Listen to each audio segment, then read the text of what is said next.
Welcome, seekers of wisdom.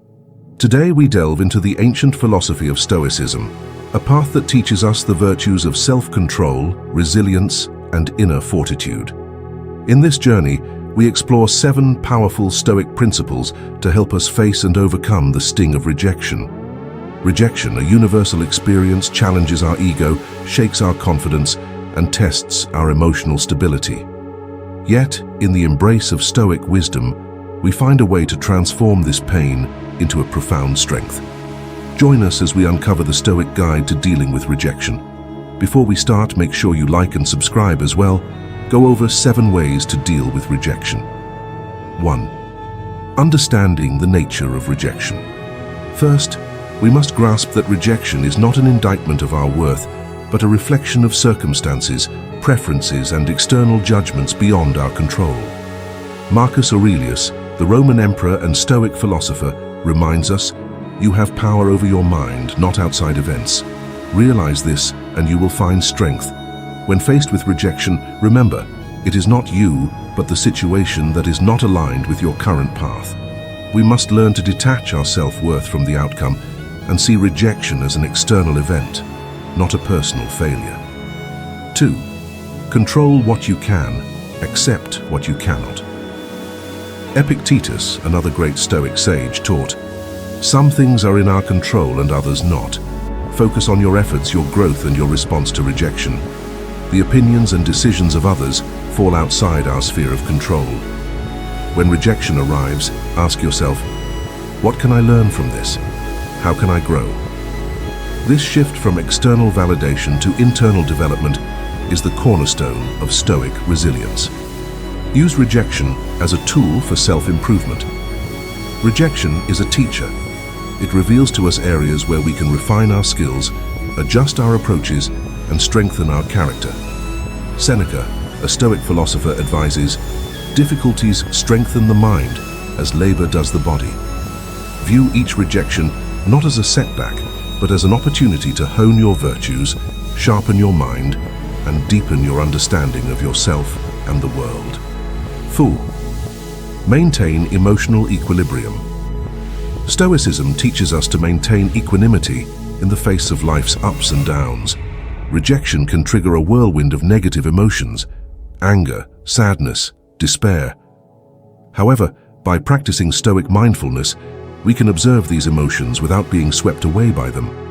Remember, it is not the events themselves that disturb us, but our interpretation of them. Challenge your initial emotional reactions and seek a balanced, rational response. 5. Embrace the universal experience of rejection. You are not alone in facing rejection. It is a shared human experience that connects us all.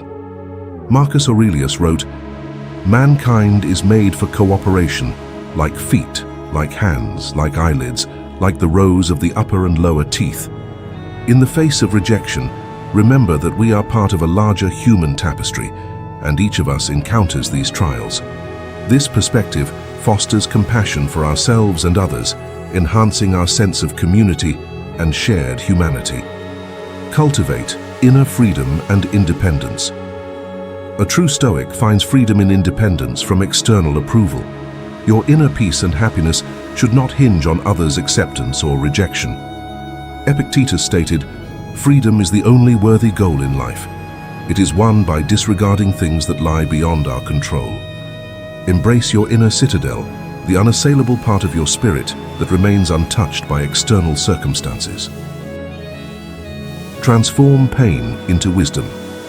Finally, use the pain of rejection as a crucible for transforming your spirit. Each rejection carries lessons and insights that can lead to greater wisdom and understanding.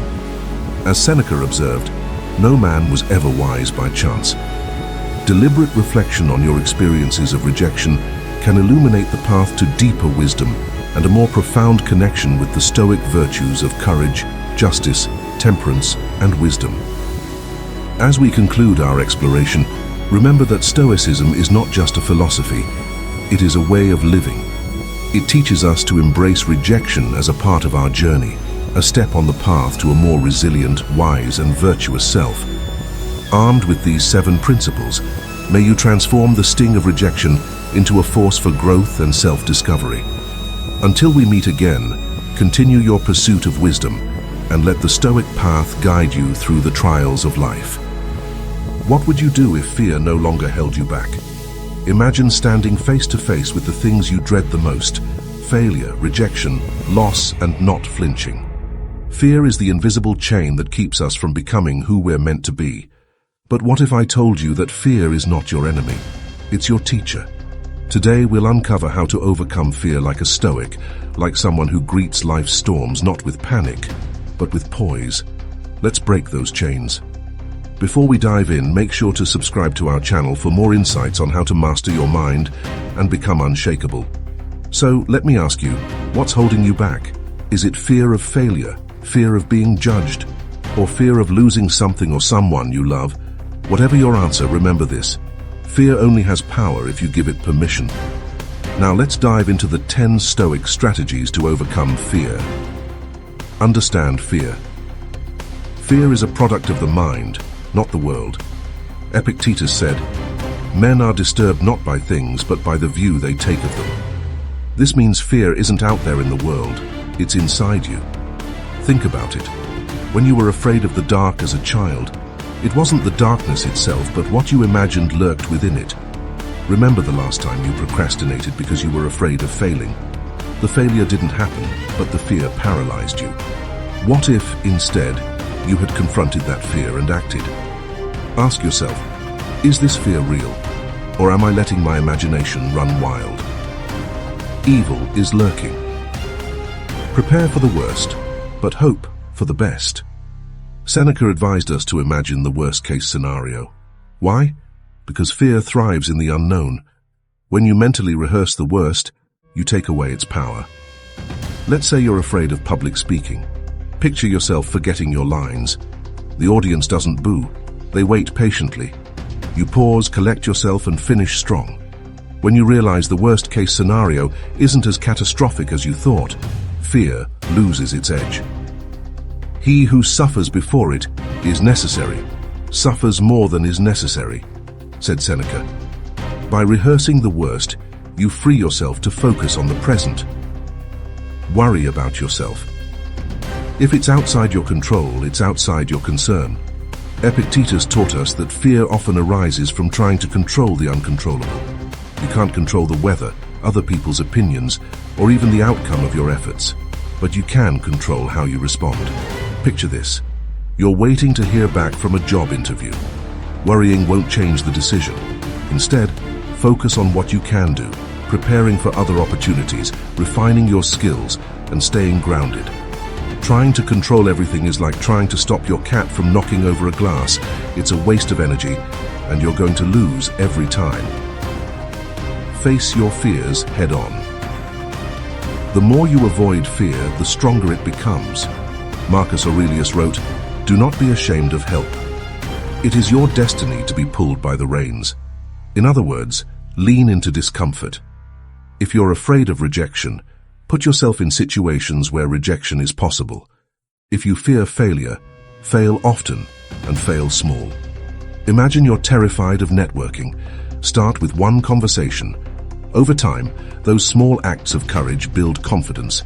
Fear fades when faced repeatedly. Redefine failure. There is no failure, only feedback. What does it truly mean to fail? To the Stoics, failure wasn't an end, it was a pivot point, a detour to a better path. Marcus Aurelius famously wrote, "What stands in the way becomes the way." In this short yet profound statement, he captures the essence of overcoming fear of failure. The obstacles we encounter aren't roadblocks, they are the path itself, meant to shape us, refine us, and ultimately strengthen us. Think about the first time you tried something difficult, whether it was learning to play an instrument, asking someone out, or mastering a new skill. You stumbled, made mistakes, maybe even embarrassed yourself. But what happened next? If you kept trying, those mistakes transformed into lessons, and those lessons led to progress. Imagine if a toddler decided walking was too risky after their first fall. They'd never walk at all. Failure, in its essence, is a badge of effort. Each failure is a whisper. You're trying. You're growing. Without it, you stagnate. If you're not failing, you're not challenging yourself enough. What's one failure you're still carrying with you today? Instead of seeing it as a loss, how can you view it as a stepping stone? Practice gratitude. Fear cannot coexist with gratitude. Gratitude is one of the simplest yet most profound tools to overcome fear. When you're grateful, you shift your perspective from what you lack to what you already have. Fear thrives in a scarcity mindset. It whispers, "You're not enough, you'll lose everything." Gratitude silences that voice. Seneca wrote, "True happiness is to enjoy the present, without anxious dependence upon the future." How often does fear stem from future possibilities rather than present realities? If you fear losing something, your job, your health, or even a relationship, gratitude grounds you. It reminds you of what you have right now, and in the present, fear cannot take root. Have you ever been so focused on what might go wrong that you overlooked what was going right? For instance, maybe you worried about losing a job, but forgot to appreciate the skills you've built, the connections you've made, or even the paycheck that got you through tough times. Gratitude recalibrates your mind to see abundance rather than scarcity. Take a moment right now. What's one thing you're grateful for that fear has been overshadowing? Challenge fear. Fear is often irrational. Prove it wrong. The Stoics were masters of logic. Marcus Aurelius advised, "You have power over your mind, not outside events. Realize this, and you will find strength." Fear feeds on irrationality. It whispers, "What if this happens? What if that goes wrong?" But when you confront fear with logic, it often crumbles. Suppose you're afraid of starting a business because you fear it might fail. Ask yourself, how likely is failure? What are the real risks versus the imagined ones? If you fail, what's the worst that could happen? You might lose some money or time, but you'll gain valuable experience and skills. The worst-case scenario isn't as catastrophic as your mind might have painted it. Fear is like that one over-dramatic friend who makes everything sound worse than it is. You know, the one who says, "We're going to die," when the Wi-Fi goes down. Build inner resilience. Fear cannot touch a fortified mind. Resilience is like a shield against fear. Resilience doesn't mean fear disappears. It means fear doesn't control you. And resilience isn't something you're born with, it's something you build brick by brick. How do you build resilience? Start small. Commit to habits that challenge you in manageable ways. Wake up 15 minutes earlier than usual. Finish that project you've been avoiding. Say no when you mean it. These small acts of discipline accumulate over time, creating a fortified mind that fear can't easily penetrate.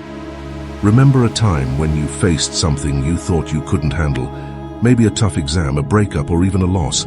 At first it felt overwhelming, but somehow you got through it. Now, when you look back, you realize it made you stronger. That's resilience in action. Building resilience is like drinking black coffee for the first time. It's bitter at first, but over time, it wakes you up to your full potential. Find strength in community. Fear thrives in isolation. The Stoics understood that no one is an island. Even the great philosophers sought wisdom and guidance from others. Fear has a sneaky way of convincing you that you're alone, that no one else understands your struggles. But that's not true. Marcus Aurelius wrote, "We are made for cooperation, like feet, like hands, like eyelids." Think about a time when you shared your fears with a friend or mentor. Did their perspective help you see things differently? Maybe they reminded you of your strengths or simply made you feel less alone. That's the power of community. Find people who challenge and support you, whether it's a friend, a coach, or even an online group. When you face fear with others, it loses its power. Fear is like a group project. It's way easier to handle when someone else helps carry the load. Who in your life can you turn to when fear strikes? If you don't have someone, how can you start building that community? Accept mortality. Fear of death is the ultimate fear, but it's also the ultimate teacher. This is the most profound Stoic lesson. At its root, much of our fear stems from the fear of death, of things ending, of time running out. Marcus Aurelius wrote, "It is not death that a man should fear, but he should fear never beginning to live." When you accept that life is finite, you stop wasting time on fear and start living fully. Think about all the opportunities you've passed up because of fear. The job you didn't apply for, the person you didn't approach, the risks you didn't take. Now imagine looking back at your life with regret because fear held you back. Accepting mortality reminds you that you don't have time to waste. Death is the one thing on your to-do list that you'll never procrastinate. But that's no excuse to procrastinate living. Fear is a shadow. It seems larger than it is, but it disappears the moment you face it. And when you approach fear like a Stoic, you'll discover something incredible. The strength you've been searching for has been within you all along. So, what fear will you conquer today? Share it in the comments, and let's conquer it together. Good day.